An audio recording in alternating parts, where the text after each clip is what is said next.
I'm Nicole from TANTV, and we're here with Seyi Brown, the comedian. Yeah. Going to ask you some questions. So first off, how does your comedy shed a positive light on Nigerians in the diaspora? Oh, funny enough, that is actually the reason why I do what I do. Because I noticed that the media paints a particular, almost negative picture of Nigerians in the diaspora, and that's why I released Nigerian American on Netflix. It was released to Netflix Africa, called the Nigerian American, just to shed a positive light on the achievement of Nigerian Americans in the state, telling people that we're the most educated ethnic group in North America, that we have the highest number of Black doctors in America, that 1 out of every 2 or 3 Black nurses in America is of Nigerian descent. And that we have the only double specialist medical practitioner in America who is a cardiologist and a nephrologist. Have you heard about that before? But guess what? He's a Nigerian. So you see what I'm saying? That stuff like that, they won't tell you. The media won't tell us. And I said, okay, right, let me start by, contributing my own quota, to letting the world know that Nigerians are actually people that contribute a whole lot to Black excellence in America. And it's not just America. You go to Europe, especially in UK, the most, is it the most intelligent family or something? It's a Nigerian family in London, or UK as a whole.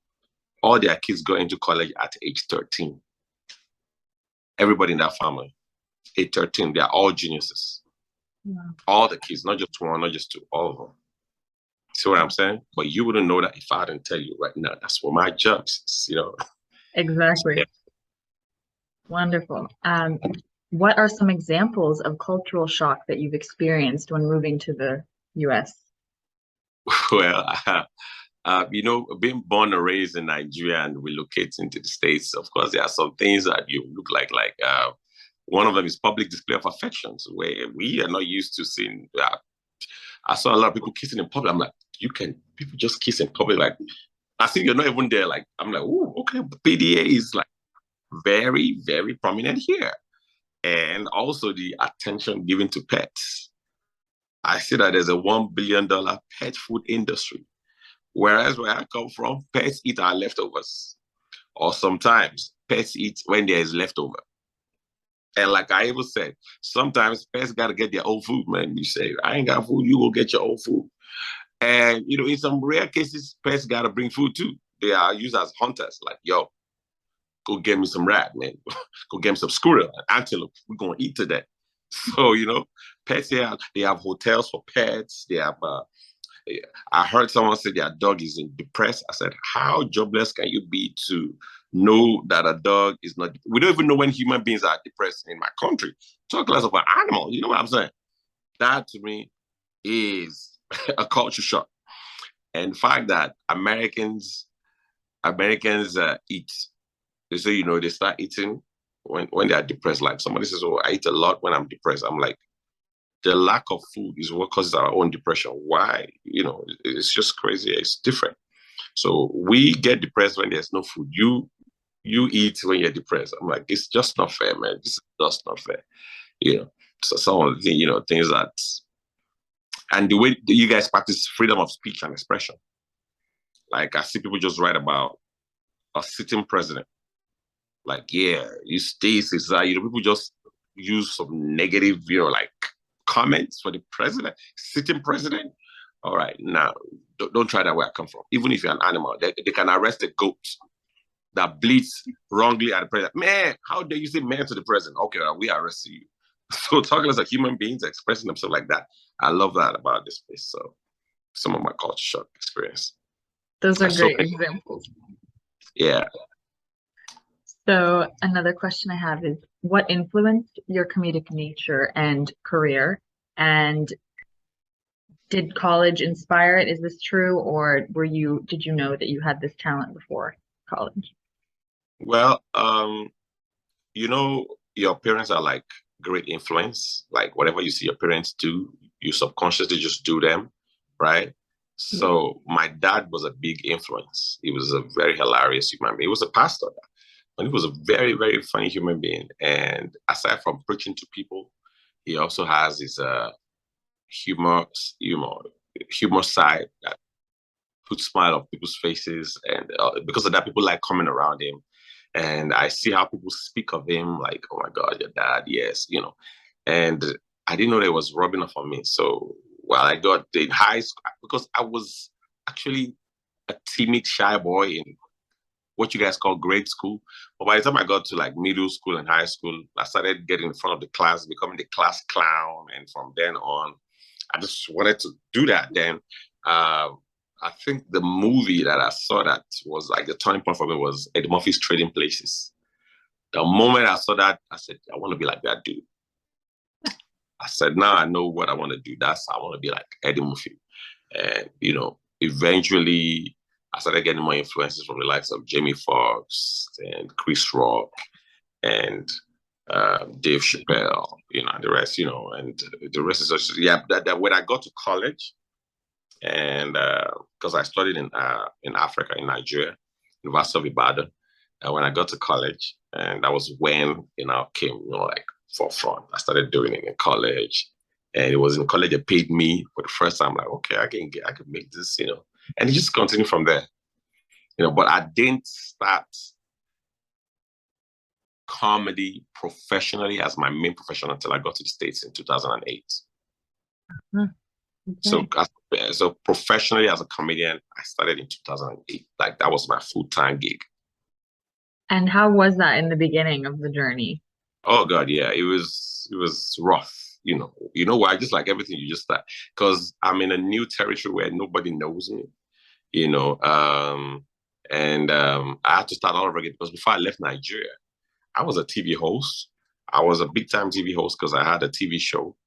I had a car and a driver, official phone. You know, I was making like, you know, like 20, 17 years ago. I was in Nigeria. I was making like $500 a week, which was big money in Africa. You know, I was making like $500 a week, and I only had to work 2 days a week. So I'm like, I'm living a life, you know.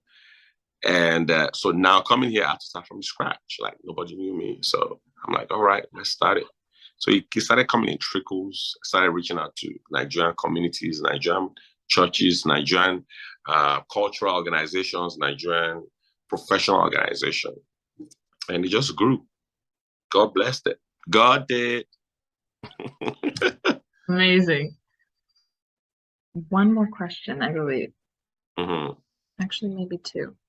How would you describe your comedic style and how has it changed since you moved to the US? Um, I would say is a contemporary. I deal with contemporary social issues, current affairs, and it changed from the way. Because when I got here, I used to practice, you know, the Nigerian style of comedy where you build up a premise and the conclusion is a punchline. You build up a premise, the conclusion is a punchline, which is like normal. But after a while, I started going to American comedy clubs and I realized that their style of comedy is different, you know. So, and Americans don't have patience for you to build up too much stories. Your premise has to be short, you know, like the Apollo style, like short premise, punchline, short premise, punchline, short premise, punchline. In Nigeria, people can be patient with you. They listen to your story, you carry them along. Now, Americans don't have that time. They're like, give it to us. We have to go to work. You understand? Everybody's working. You give me your short joke, you know, 30 seconds, 20 seconds. So that's what has, you know, changed. And it's improved. And I thank God that I was able to add that influence. And another thing is because of my background, growing up in the church, my set non-vulgar. I don't cuss, not cussing, no vulgar. Probably, maybe a cuss word I slipped, you know, in my mouth one or two, but I do not go out of my way. I don't cuss. I don't do vulgarities. I don't even talk about sex or anything about like that. You know what I'm saying? I try to keep it PG-13, you know, family friendly, you know, so people can bring their kids and it's educational. you will learn. Informative, educative, you get to learn when you come from my show. You get to learn things about my culture, you get to learn things about me, and you get information, current affairs. Absolutely. Nice. And what was it like working with Netflix on your Nigerian American special? And if you could share, are you working on any projects right now currently? Yeah, that one came as a surprise because what I just did was, after I, understudied a lot of, American style of comedy from, going to, especially the Laugh Factory. I would say if I'd gone to American Comedy Club here in LA, it would be the Laugh Factory. I'm there like for Chocolate Sundays, where, they have African American comedians coming every Sunday. So I just said, you know what? I think I've written something for me and I just want to do it the way Americans do their special, which is like a one-man show. So I decided to put some stuff together, with the little money I had. It wasn't like, it was on a budget. And I just shot it. I just wanted to get it on my chest. I shot it and I, with no intention of probably having Netflix, But a friend of mine said, I will introduce you to someone who worked at Netflix and let's see how it goes. My friend's wife, who was one of, their, top managers there said, all right, I will introduce you. And she did the connection and I sent it to them and they loved it. In spite of the fact that we had some sound issues, said, can you work on it? We tried to work on it, but you know what? They love the content. And it became the first Nigerian stand-up special on Netflix. So, God did again. We made that record. So, but now I just shot the second one. I am in post-production. It's called Culture Shock. So that's what we are now touring with, just to check some few cities and see if I can improve on it and see if I can add a few things from the new, cities to what I've shot already, because I'm not in the rush to release it because there are some mistakes I made with the first one that I've learned and I now want to put in the second one. The second one it's going to be 5 times better than the first one. Nice. Because there's been a lot of improvement.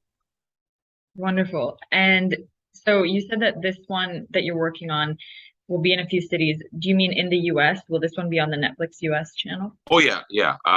I plan to, the way I'm working on this, I am very positive I'll get a global deal because the other one I got a regional deal and it was only released to Africa, but this one is going to be global, this new one.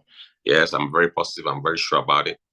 So that's why I'm taking my time to really work on it and have it, I'm not rushing to have it released yet until I'm satisfied with what I've done, which still requires me to travel to Nigeria to shoot some scenes.